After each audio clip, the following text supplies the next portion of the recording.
Hello student, hope you all are well at home. Today we are doing chapter 4 book part B of political science class 12. Chapter name is India's external relation. In this chapter we will discuss about international context and the policy of NAM. NAM मतलब non-alignment movement and Nehru's role in a non-alignment movement. First of all, we will discuss about international context. In this chapter, students, हम India के जो दूसरी country के साथ relations हैं, हमारे neighbour के साथ जो रिलेशंस हैं, पाकिस्तान के साथ या फिर श्रीलंका के साथ, भूटान के साथ, तो क्या रिलेशन है उसके बारे में हम डिस्कस करेंगे और साथ में ये जो है इसके इंटरनेशनल कंटेक्स्ट के बारे में भी यहाँ पर बताएंगे। इंटरनेशनल कंटेक्स्ट बेटा इसमें क्या है, हमारे इंडिया के जो रिलेशन थे दूसरी कंट्री के साथ क्या थे। फर्स्ट वर्ल्ड वॉर के बाद बेटा जो यूएसएसआर है, यूएसए है, तो वो जो दोनों कंट्रीज थी वो पावरफुल कंट्रीज थी, पावरफुल ब्लॉक बन गए थे बेटा वो, ठीक है। तो आर्टिकल 15 आपके चैप्टर में दे रखा है। आर्टिकल 15 जो है वो क्या शो कर रहा है, आर्टिकल 51 क्या शो कर रहा है। 51 of Indian constitution deals with the directive principle of state policy.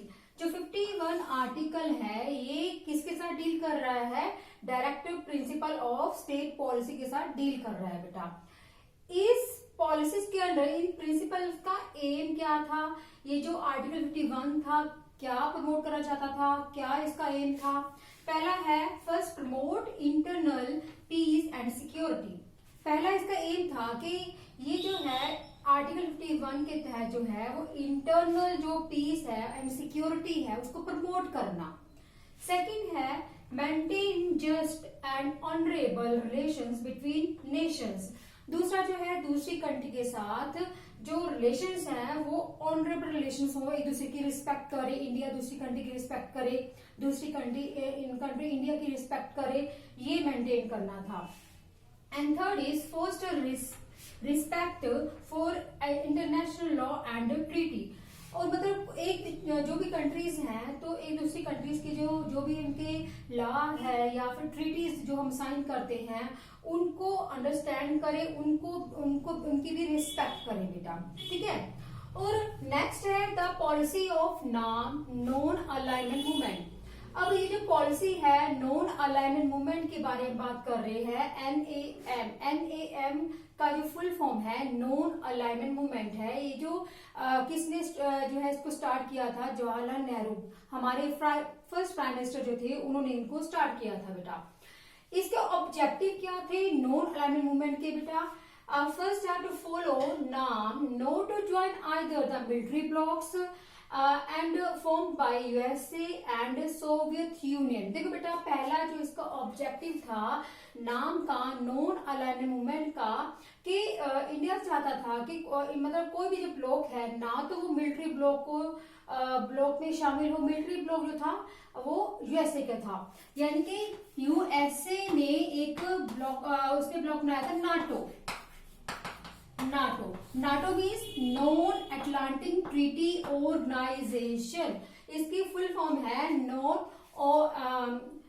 Non alignment treaty organization, जो 1946 में बना था बेटा। 1946 में ये इसने अपना एक ग्रुप बनाया था, एक ऑर्गेनाइजेशन बनाई थी बेटा। और क्योंकि ये इसलिए बनाई थी ताकि जो यूएस है अपना जो ऑटोनॉमी है या अपना जो प्रभुत्व है दूसरी कंट्रीज को दिखा सके कि मैं कितना पावरफुल हूँ बेटा, ठीक है। और नेक्स्ट जो था वार्शा।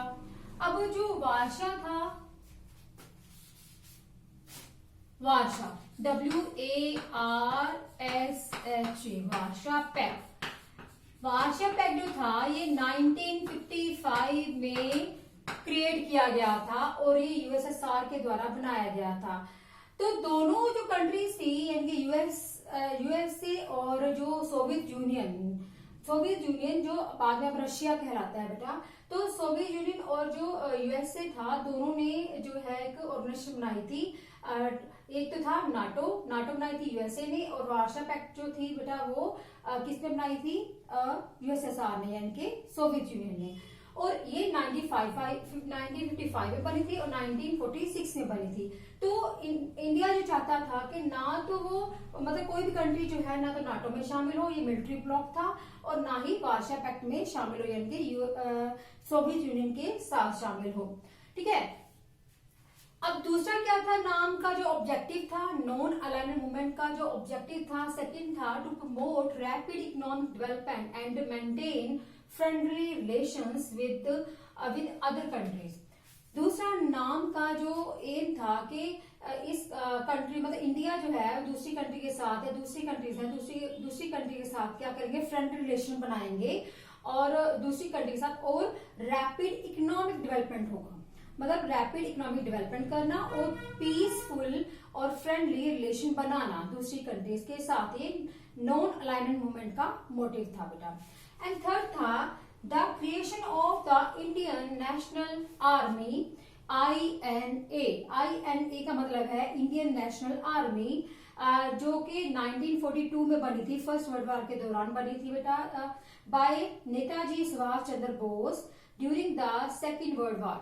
ये जो एक इंडियन नेशनल आर्मी का जो एस्टेब्लिशमेंट की गई 1942 में, ये सेकेंड वर्ल्ड वॉर के जो है के दौरान हुई थी बेटा, और ये नेताजी सुभाष चंद्र बोस के द्वारा बनाई गई थी। ये था नाम के ऑब्जेक्टिव्स। जवाहरलाल नेहरू जो थे उनके ये एम थे कि मतलब पहला क्या, कोई भी कंट्री जो है ना तो वो नाटो में शामिल हो, ना ही वो वार्सा पैक्ट में शामिल हो, यानी कि ना तो वो यूएसए के साथ शामिल हो, ना ही वो सोवियत यूनियन के साथ शामिल हो बेटा। ठीक है। और इसका मतलब था दूसरा कि इकोनॉमिक डेवलपमेंट करना है और कंट्रीज में फ्रेंड रिलेशन बनाना है, नाम का मोटिव था। एंड थर्ड था कि इसी के तहत जो है इंडियन नेशनल आर्मी की जो है एस्टेब्लिशमेंट की गई थी, क्रिएशन की गई थी, और ये सुभाष चंद्र बोस के द्वारा की गई थी 1942 during the second world war. अब नेक्स्ट जो टॉपिक है बेटा वो है सॉरी नेहरूज रोल। नेहरू के इससे रिलेटेड क्या रोल थे? जवाहरलाल नेहरू जो थे बेटा उस समय प्राइम मिनिस्टर थे, और from 1946 to 1964 and was also the foreign minister. उस समय हमारे जो प्राइम मिनिस्टर थे, हमारे इंडिया के जो प्राइम मिनिस्टर थे वो जवाहरलाल नेहरू थे, और वो 1946 टू लेके 1964 तक प्राइम मिनिस्टर रहे हैं बेटा। ठीक है। और वो फॉरेन मिनिस्टर भी रहे हैं, यानी कि विदेश मंत्री भी रहे थे बेटा। And three major objectives of Nehru's foreign policy were to preserve the hard-earned sovereignty, protect territorial integrity, and promote rapid economic development. अब इसके जो है जो फॉरेन पॉलिसी के तहत जो इन्होंने जो इनके ऑब्जेक्टिव थे, जो इस जवाहरलाल नेहरू के प्रिंसिपल थे, वो क्या थे कि वो चाहते थे कि जो हमें बहुत ही मुश्किल से आजादी मिली है, इंडिपेंडेंस मिली है, उसको हमने बरकरार रखना है, उसको एज इट ही रखना है, उसको हमने गंवाना नहीं है। सेकंड जो है territorial integrity and promote rapid economic development. दूसरा जो था कि हमारे जो प्रिंसली स्टेट जो मर्ज हुई थी हमारे इंडिया के साथ, प्रिंसली स्टेट वो होती हैं जो राजाओं के अंडर होती थी। 565 के करीब प्रिंसली स्टेट थी, यानी कि जैसे जूनागढ़ है, हैदराबाद है, जम्मू एंड कश्मीर है बेटा, और मणिपुर है। ठीक है। तो ये सारी जो थी प्रिंसली स्टेट थी, राजाओं के अंडर थी बेटा, तो बहुत मुश्किल से हमारी इंडिया के साथ मर्ज हुई थी, तो उनको ये गंवाना नहीं चाहते थे, उनको उनकी भी प्रोटेक्शन करना चाहते थे बेटा। एंड थर्डली था कि रैपिड इकोनॉमिक डेवलपमेंट, यानी कि इकोनॉमिक डेवलपमेंट करना चाहते थे। Okay. And third is Nehru wish to achieve 3 objectives.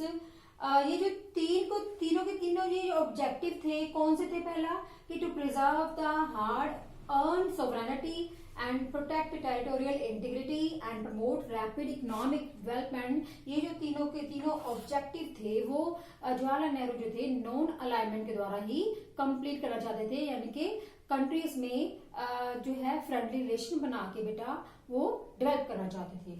And last is leaders of BJP, जो जनसंघ से निकले थे, यानी कि बीजेपी जो पार्टी है वो भारतीय जनसंघ से निकली हुई है, तो उसके साथ साथ जो उनके बीजेपी के लीडर थे या डॉक्टर भीमराव अंबेडकर थे, उस समय स्वतंत्र पार्टी चल रही थी, तो उनके जो लीडर थे वो भी किसको, मतलब वो भी नाम को ज्वाइन करना चाहते थे और वो भी चाहते थे कि इंडिया जो है वो यूएसए के साथ, यानी कि यूएसए के साथ रिलेशन बनाए। हमारे इंडिया के यूएसएसआर के साथ, यानी कि सोवियत यूनियन, जिसको हम पहले सोवियत यूनियन बोलते थे, उसके साथ अच्छे रिलेशन तो थे, लेकिन जो हमारे लीडर्स थे बीजेपी के या फिर स्वतंत्र पार्टी के या फिर हम बात करते हैं डॉक्टर भीमराव अंबेडकर, वो चाहते थे कि हमारी कंट्री के जो रिलेशन है वो यूएसए के साथ भी अच्छे बने, क्योंकि कोई भी कंट्री जो है वो अपनी पावरफुल कंट्री के साथ हमेशा अगर उनको रिलेशन बनाना पड़े तो रिलेशन बनाएगा, अगर वो उनके साथ